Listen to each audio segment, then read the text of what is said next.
Well, look, this is... Clearly, the focus has been on Prince Andrew, and I understand why, but this isn't really about him. This is about the level of intervention, of influence, even espionage that we've seen from the United Front Work Department in the United Kingdom over recent years. This is a real threat to our economic interests, to our social freedoms, to our academic freedoms.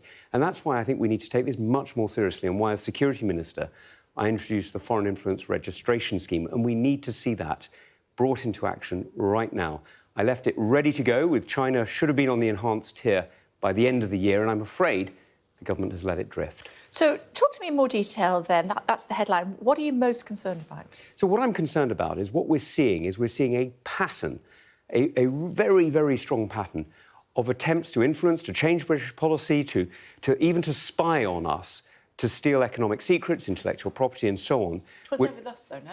It was ever thus, but the volume is huge now, absolutely huge. We're seeing thousands of people. This is an organisation, the UFWD, is an organisation with $3 billion worth of support from the Chinese Communist Party to spy on not just us, but spy around the world. This is a huge amount of money that they're spending on foreign influence, on foreign espionage, and this is what we're seeing, just a tip of the iceberg here with Prince Andrew. So we need to take this much more seriously, and why the behaviour of Keir Starmer in the G20 in Brazil was so wrong, and why the suggestion that we should have a Chinese super embassy in the City of London is absurd. But we still need to debate, talk, do business with China, surely? Of course we do, and we should have it at a working level. We should absolutely have diplomatic representation. We have an embassy in China, they have an embassy here, and it's absolutely right that we should have working-level meetings. But I've consistently been critical of those sort of summit-type meetings, the kind that Keir Starmer had in Brazil, or in fact that Rachel Reeves, the Chancellor, is planning to have in January in Beijing. I don't think that's appropriate. I don't think it's appropriate because it's not recognising the reality of the threat, the reality of the challenge that the Chinese state is posing to the British people. What they're trying to do is they're trying to change the way we do business here at home. They're trying to spy on us, they're trying to steal our secrets, and they're trying to make sure that business here in the UK is vulnerable to Chinese interests. Aren't we doing the same? We defend ourselves, they attack us. You've practiced that line before, I can tell. You say it's not really about Prince Andrew, but the soft power of the royals, surely that is the soft underbelly of the British system. And so if they can't get into Parliament, although, as we know, 2 of them allegedly did, they can go through Buckingham Palace's front door. Kay, very sadly, it's not even just about Buckingham Palace or Parliament.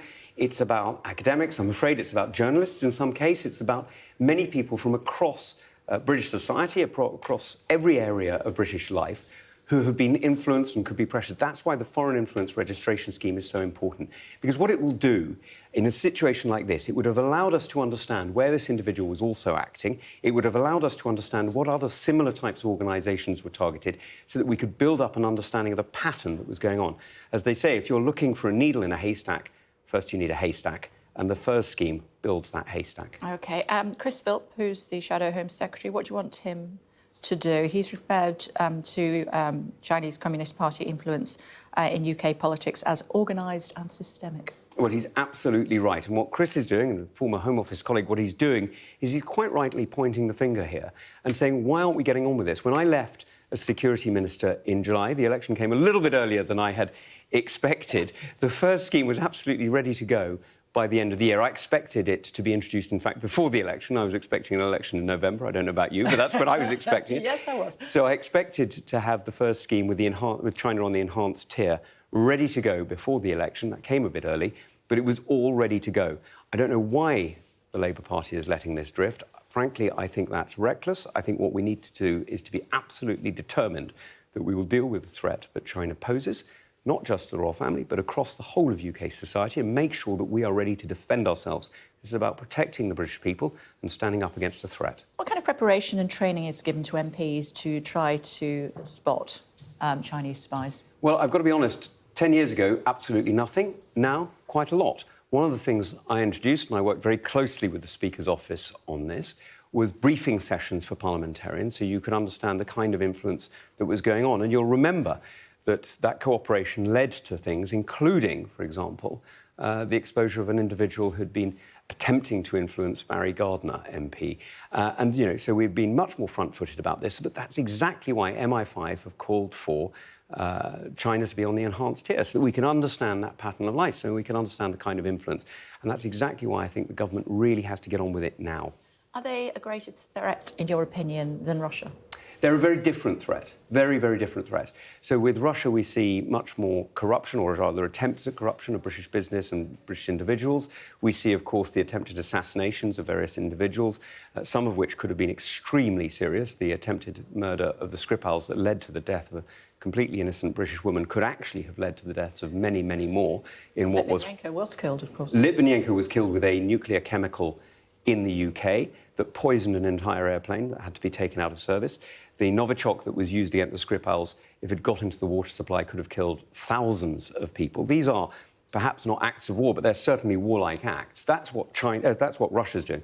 What China's doing is quite different. What they're trying to do is they're trying to influence change. They're trying to build up information and intelligence. They're spying on us in order to try and put pressure on British business, in order to put pressure on British politicians to change the way in which we behave. And they're trying to do that through academics as well, in order to change the debate in the way in which we talk to each other. Some suggestions that America may ban TikTok, as we know it's owned by a Chinese company.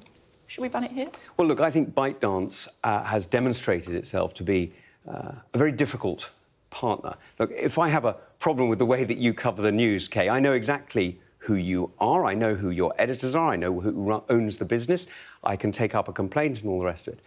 TikTok is effectively edited by an algorithm, OK, so it's edited automatically, but it's edited by an algorithm that is based in China. We don't know who the editor is, we don't know what the principles are behind it, but we do know that it's controlled by a hostile state that's spending billions of dollars on trying to spy on us and trying to influence us.